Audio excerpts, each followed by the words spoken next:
Today's number is 120. That's the number of organizations Anthropic, the company behind Claude, wanted to grant access to its newest AI model, Mythos. And it's the same number the White House just blocked from making it happen, per Bloomberg and the Wall Street Journal, who covered that overnight. More on that here momentarily. Well, it's Friday. Happy Friday. The weekend is almost here. Apple just closed the earnings circle last night with the cleanest print of the week. If you're holding an iPhone, that phone is about to get smarter because Apple finally admitted on the record that Siri needed help and it brought in Google's Gemini to fix it. And the man who helped build the most valuable company on earth confirmed last night that it was his last earnings call as CEO. While that was happening, Bloomberg and the Wall Street Journal broke a different story, this one in Washington. The White House had been drafting paperwork to bring back Anthropic into the fold. Now it's blocking Anthropic from expanding its most powerful model yet. Yesterday, I told you the bills were arriving. Today, they're being negotiated in real time all over DC. I'm Don Michalik, and this is your morning intelligence for Friday, May 1st, 2026.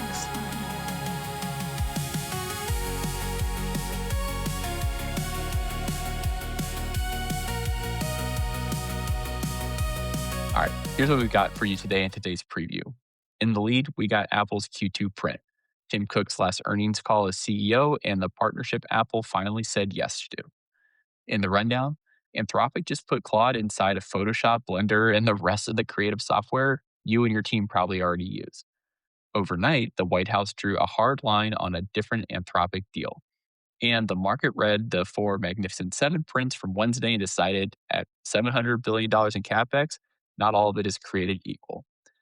In the deep cut, there is a setting in Word, Excel, and PowerPoint that flipped on this week, and I'm not sure if a lot of people noticed it quite yet. We'll show you where to find it. And we'll close with 4 million GM cars that are about to get an AI brain. Let's go ahead and get into it. All right, let's start with today's lead story. After the close last night, Apple reported fiscal Q2. The numbers landed rather clean. Revenue was about $111.2 billion, up roughly 17% year over year.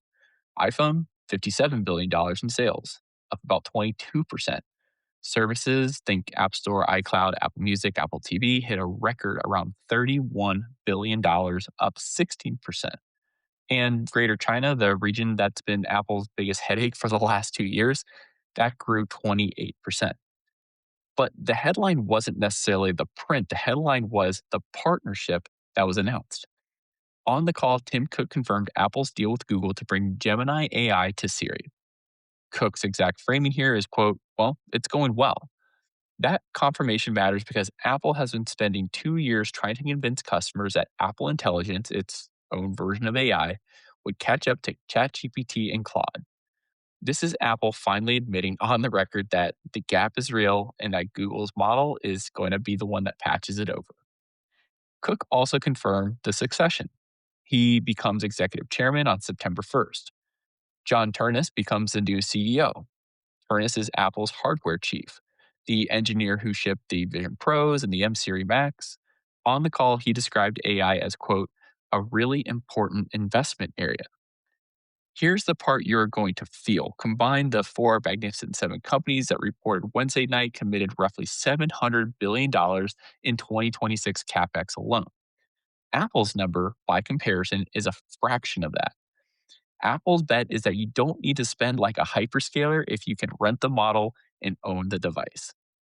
Why does this matter? Why are we kicking off with some Apple love here? Well, if you're an iPhone person, and probably half of you are, at least I know I am, your phone is about to get a little bit smarter. And Apple is doing it without joining the $700 billion arms race that just punished Meta stock by about 7% on Wednesday. If you spent the last 2 years watching ChatGPT and Claude get sharper while Siri stayed, Siri, last night was Apple admitting that and announcing the patch.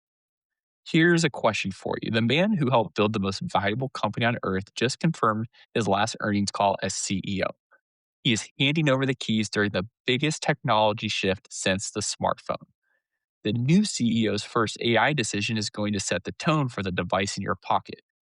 Are you watching that handover the way you watched Cook's first one? Or are you watching it in a different way? Because no matter how you look at it, AI is going to be a part of Apple's future for years to come.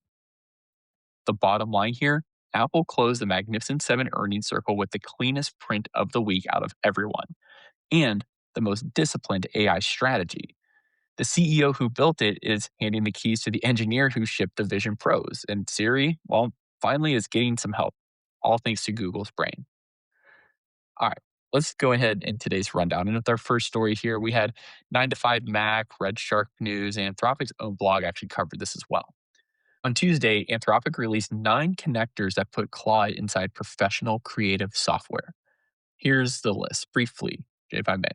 You have Adobe Creative Cloud, you have Photoshop, Premiere, Express, and about 50 other Adobe tools. Blender, the open source 3D modeling software, Autodesk Fusion, Ableton for music production, Splice, Affinity by Canva, SketchUp, and Resolume for live visuals.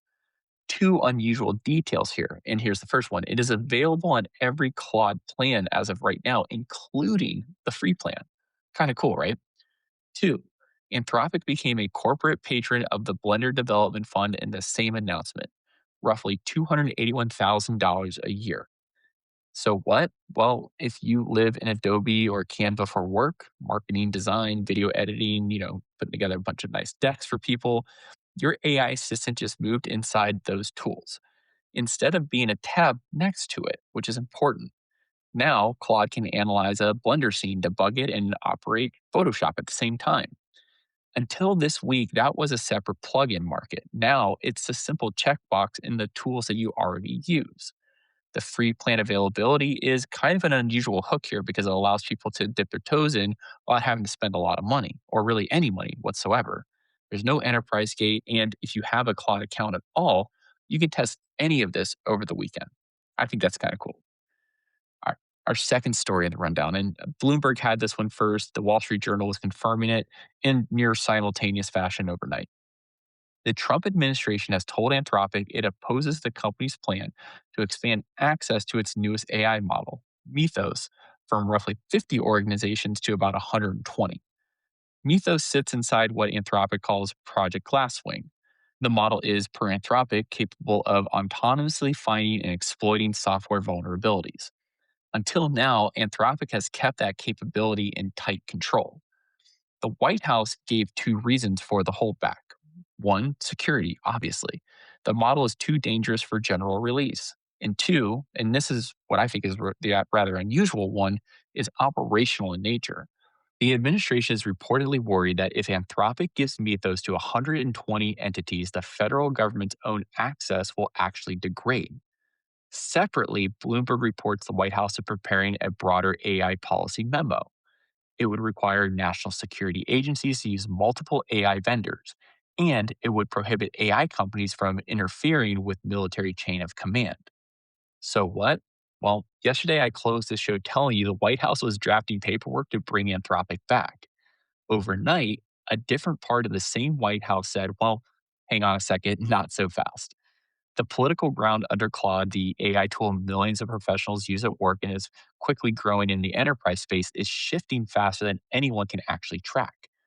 If your company contracts with the federal government and uses Claude, that uncertainty just landed on your desk this morning. All right, our third story in the rundown, and this one is really quick here. We have Fortune, Yahoo Finance, and a couple other dozen outlets aggregating it this morning. The four Magnificent Seven prints from Wednesday night now total roughly $700 billion in 2026 AI capex alone. Again, we have Amazon about 200 billion, Alphabet 180 to 190 billion, Microsoft about another 190 billion, and then we have Meta over here with a spend of about 125 to 145 billion. The market response is now diverging here. Alphabet and Amazon, they got rewarded. Google Cloud crossed $20 billion in a quarter for the very first time, growing 63% year over year. That's incredible. Meta got punished for their spend. CapEx raised again, user growth softening, and well, that results in a down stock. Microsoft slipped despite a 40% Azure jump and a $37 billion AI run rate. Okay, so what? I just threw a bunch of numbers at you. Well, yesterday on the show, the number of the day was $725 billion. By this morning, that same number is a story about who is actually converting it into actual revenue and, well, who's not. Alphabet and Amazon are still converting. They're doing a really good job. Meta and Microsoft are still proving that they can. If you own an S&P 500 index fund, you own all four of these, I'm sure of it. And the market just decided they are not the same trade anymore. All right, quick pause here before we move on. If you're enjoying Morning Intelligence, do me a quick favor. Share this episode with one person today, just one. Go ahead and text it to them, send it to them in an email, Slack message, Teams message, send it to them in a LinkedIn DM, whatever makes the most sense for you. If you share this episode with one person, you help the show grow. And I'd greatly appreciate it if you'd help me do that. All right. Thanks so much. Let's go ahead and get in today's deep cut. Today's deep cut is something you can verify on your own laptop after you listen to this show. And most people listening on the show probably haven't already seen what I'm about to tell them. On April 22nd, Microsoft moved Copilot's agent mode out of preview and into general availability across Word, Excel, and PowerPoint. And it's now default on for every Microsoft 365 Copilot subscriber, plus Copilot Premium, plus Copilot Personal and Family. The Register's headline here, and I think this audience will actually appreciate this. I found this actually rather funny, is this: Microsoft adds uninvited AI co author to Word documents. Here's what agent mode actually does. In Word, you point it at a topic and it drafts and restructures a whole document end to end. In Excel, it builds the analysis and explains the formulas it actually picked. In PowerPoint, it rebuilds your decks while respecting your company's templates. It's autonomous, multi step, and you don't have to actually babysit it. Microsoft is careful to say users still have to activate agent mode for each task.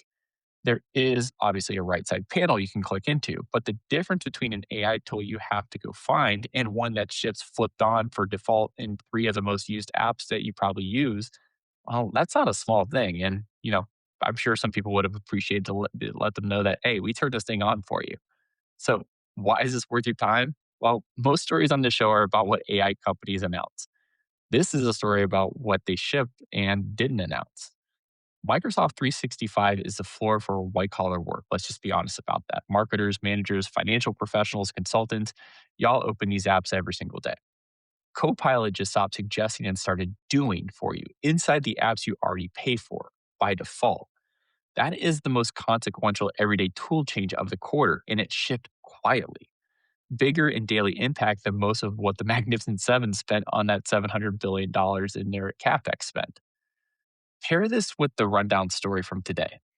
Anthropic just put Claude inside Adobe and Blender. Microsoft just put an autonomous agent in Word and Excel.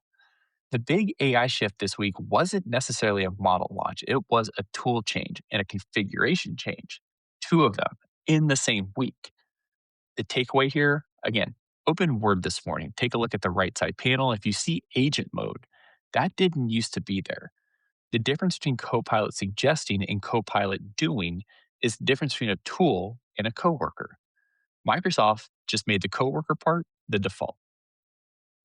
All right, some fun stuff here before we sign off for the week. We're going to close with the most literal AI is everywhere moment of the week. When I was reading this story, I couldn't believe it. I think it's actually kind of crazy to think what the implications are for this moving forward. But let's go ahead and get into it. This week, Google began rolling out Gemini AI over the air to roughly 4 million GM vehicles: Chevy, Cadillac, Buick, GMC, model year 2022 and newer. It replaces Google Assistant. What it does per GM and Google is this: it actually has a conversation with you. You can ask a follow up question, you can change the subject mid sentence. The car summarizes incoming texts, drafts replies hands free, controls vehicle functions, and pulls up entertainment. If you drive a 2022 or newer Chevy or Cadillac, watch your infotainment system in the coming weeks. You'll get a notification. Your car is, in the most literal sense possible, getting an AI brain transplant. You did not opt into this, it's just going to arrive. Quick housekeeping before we close here. If you use ChatGPT on Mac, update the app this weekend.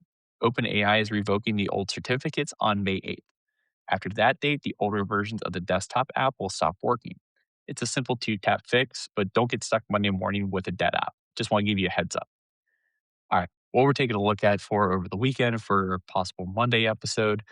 GPT-6 Watch, well, that resumes. The launch window slipped past April 30th, and the prediction markets have repriced it. Meta's May 20 layoff date is closing in, and we'll be watching for any implications or announcements around that.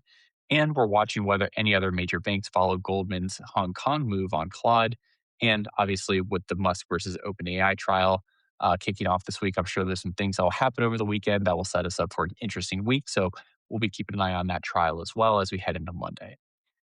And that's your morning intelligence for Friday, May 1st, 2026. If you like what you heard, hit subscribe from wherever you're listening. Share this episode with that one friend who keeps asking you, hey, what's going on in the world of AI? You know who they are. I'm Don Michalik. Thank you so much for listening and have a great rest of your Friday and have an awesome, awesome weekend.